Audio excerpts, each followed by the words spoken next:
parce que projet bii ñu leen di wax depuis des années du projet wu këyitu nen de du projet wu waxu nen tamit lu ñu gëm la ñun loo xamante ni jaral nañu lu nekk di ci xeex guddeeg bëccëg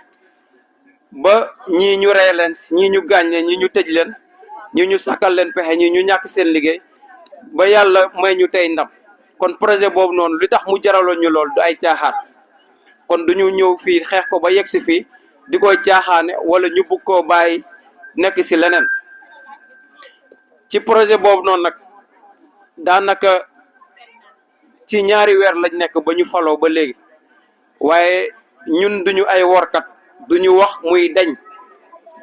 lañ leen ca dig muy góor jigéen mag ak ndaw muy ci wàllu emploi muy ci wàllu xëyu ndaw ñi mooy emploi muy ci wàllu